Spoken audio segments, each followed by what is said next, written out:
সবাইকে প্রীতি ও শুভেচ্ছা জানিয়ে আমি সঞ্জিতা, আমি শুভ আমন্ত্রণ জানাচ্ছি তোমাদের কাঙ্ক্ষিত কুইজ অনুষ্ঠান জানো নাকিতে অংশগ্রহণ করার জন্য। প্রতিবারের মতো এবারও দুটো দল প্রতিযোগিতায় অংশগ্রহণ করছে। আমার ডান দিকে রয়েছে ভাপা পিঠা দল এবং আমার বাঁ দিকে রয়েছে চিতই পিঠা দল। প্রথমে আমরা তাদের সাথে পরিচিত হব।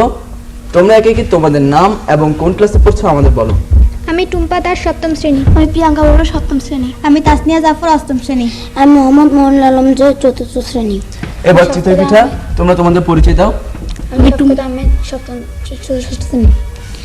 আমি ফাতেমাতুল জোহরা দ্বিতীয় শ্রেণী। আমি ঈশা ক্লাস 5। আমি টুম্পা দে সপ্তম শ্রেণী।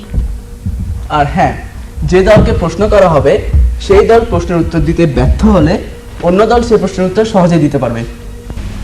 শীতের দিনে গরম গরম পিঠা ভাপা আর চিতই রসে চুবিয়ে খেতে আহ কি মজা। ঠিক তেমনি আজ দুটো দল ভাপা ও চিতই তাদের মজাদার প্রশ্নের উত্তর দিয়ে আমাদের সবাইকে আকৃষ্ট করবে এবং সেই সাথে জিতে নেবে তাদের কাঙ্ক্ষিত পুরস্কার। হ্যাঁ, ইতিমধ্যে আমরা দেশের বিভিন্ন প্রত্যন্ত অঞ্চল থেকে বহু চিঠি পেয়েছি। অনুষ্ঠানের শেষের দিকে আমরা তোমাদের চিঠিগুলি নিয়ে বসবো এবং সেই সাথে জানিয়ে দেওয়া হবে পরবর্তী প্রশ্ন।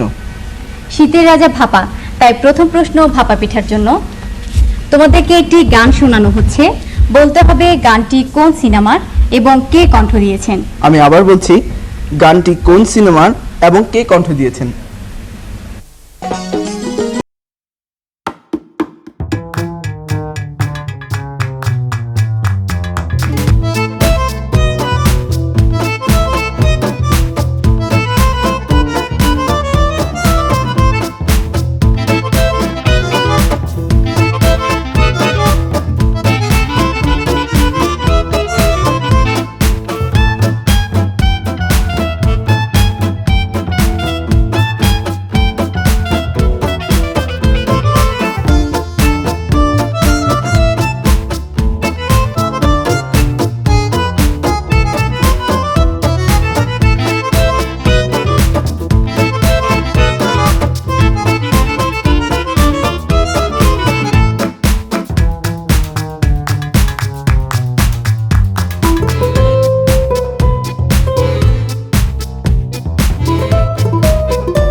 নিজের কথা বলতে বলতে নাও দৌড়ায়া চলি। এখন নিজের কথা বলি, নিজের কথা বলতে বলতে নাও দৌড়ায়া চলি। সবুজ বরণ লাউ ডাগার দুধ সাদা ফুল ধরে, ভুল করা কোনার লাগি মন আনচান করে। আমার মন আনচান করে, আমার মন আনচান করে, আমার মন আনচান করে। তোমরা কি পারবে উত্তরটা দিতে? বলো। শ্রাবণ মেঘের দিন, সুবীর নন্দী। হ্যাঁ, উত্তরটি সম্পূর্ণ সঠিক হয়েছে।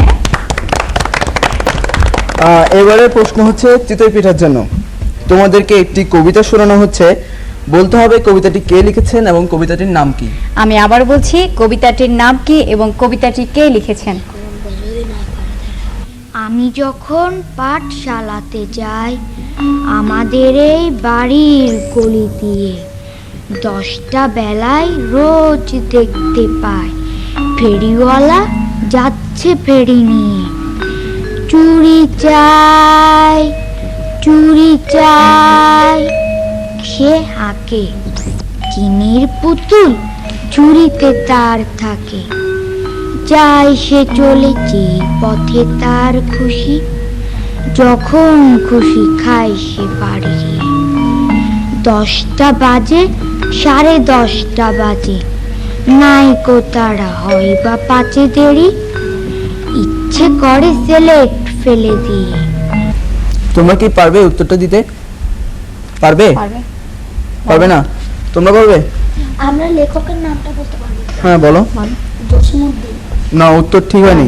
আসলে সঠিক উত্তর হচ্ছে কবিতাটির নাম বিচিত্র স্বাদ এবং এটা লিখেছেন রবীন্দ্রনাথ ঠাকুর। এবারে উভয় দলের জন্য প্রশ্ন। তোমাদেরকে একটি ছবি দেখানো হচ্ছে, বলতে হবে ছবিটি কার এবং তার পেশা কি। আমি প্রশ্নটি আবার বলছি, তোমাদেরকে একটি ছবি দেখানো হচ্ছে, বলতে হবে ছবিটি কার, তার পেশা কি। চলো দেখা যাক ছবিটি।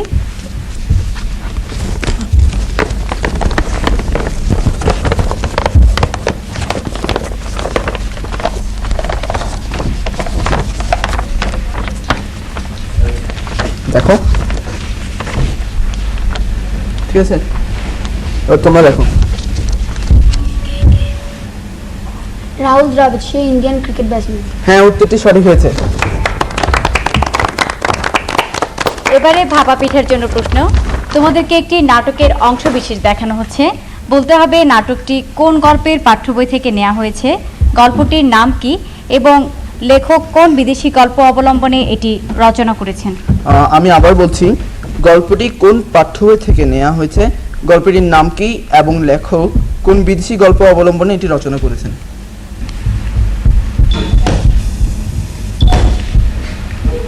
হাই, তোমার নাম কি? কোথায় থাকো? আমার নাম জর্জ, আমি একজন চাষি, ওই পাশের গ্রামে থাকি। আচ্ছা, তোমার সংসার কি খুব বড়? আমার 2 ছেলে 2 মেয়ে। তাহলে তো খুব বড় পরিবার নয়। তোমার চিন্তার তেমন কোনো কারণ তো দেখছি না। আচ্ছা, তোমার টাকা পয়সা তুমি কিভাবে খরচ করো? আমার টাকা পয়সাকে 3 ভাগ করে আমি খরচ করি। সে আবার কিরকম? আমার সমস্ত টাকা পয়সার প্রথম অংশ খরচ করি ঋণ শোধ করতে, দ্বিতীয় অংশ খরচ করি ঋণ দিতে, আর তৃতীয় অংশ আমি পানিতে ফেলে দিই। তার মানে? আমার জীবিত মাতা পিতার ভরণ পোষণ করে থাকি আমি, অর্থাৎ ঋণ শোধ করি। আমার ছেলেদের ভরণ পোষণ করি, অর্থাৎ ঋণ দেই, আর মেয়েদের ভরণ পোষণ করি, মানে টাকাগুলো পানিতে ফেলি। বুড়ো, তোমার তো দেখছি পাকা বুদ্ধি, মনটাও খুব সরস।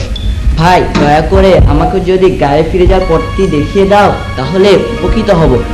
নিজে যাও ভাই, প্রথমে সামনের দিকে সোজা নাক বরাবর চলে যাবে, তারপর ডানে, তারপর বামে, তারপর আবার ডানে। এভাবে চললে তুমি নির্ঘাত গ্রামে পৌঁছে যাবে, বুঝলে তো?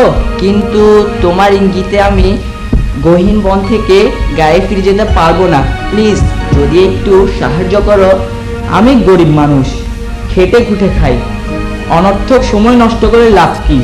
এই সময়ে কিছু কাট কাটলে পয়সা পাওয়া যাবে। সময়ের জন্য চিন্তা করো না, আমি তোমাকে পয়সা দেব। চলো ভাই। ঠিক আছে, চলো।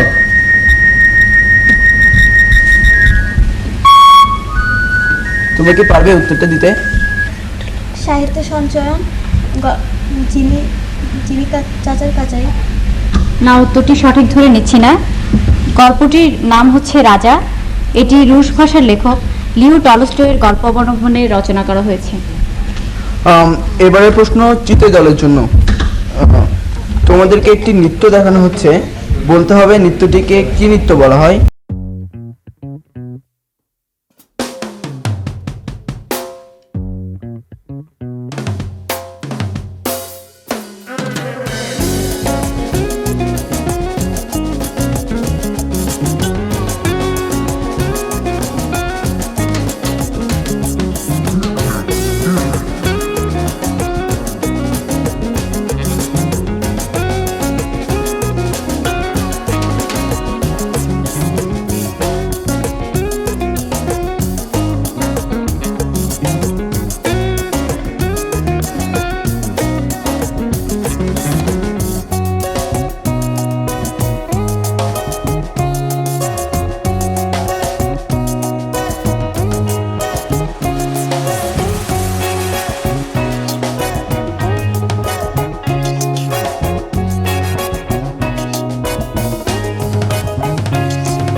তোমরা কি পারবে উত্তরটা দিতে? পারবে? এটি লোকনৃত্য ভাটিয়ারি অঞ্চলের। হ্যাঁ, উত্তরটি সম্পূর্ণ সঠিক হয়েছে। এবারে উভয় দলের জন্য ইংরেজি ধাঁধা। প্রথমে ভাবা দলের জন্য। You can read me, I have many pages, I am made of paper, tell me what am I. Book. হ্যাঁ, উত্তরটি সঠিক হয়েছে। এবারে প্রশ্ন হচ্ছে চিতই পিঠা দলের জন্য। You can write by me, I am made by wood, plastic and metal, tell me what am I? Pen. Pen, হ্যাঁ ঠিক আছে। এবারে সর্বশেষ প্রশ্ন উভয় দলের জন্য।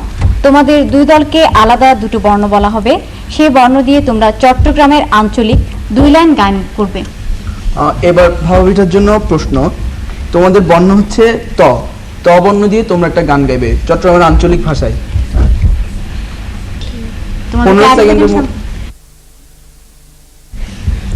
তুই আর দুয়াদিজ আলোয় হতা কেন হ, তুই আর দুয়াদিজ আলোয় হতা কেন হ, কোন হতা তুন গোসা হইলা আরে বুঝাই হ, তুই আরে বুঝাই হ।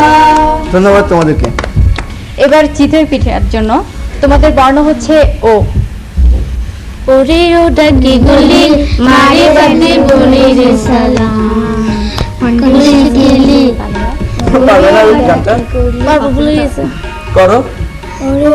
ওটা কি গলি মারে বাদে ওরি রে সালাম দেশি গলি ওরে ওটা কি গলি মারে বাদে ওরি রে সালাম দেশি গলি।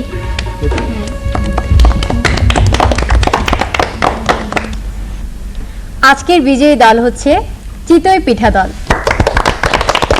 তোমরা এদিকে আসো এদিকে তোমাদের এসো। পুরস্কার গ্রহণের জন্য।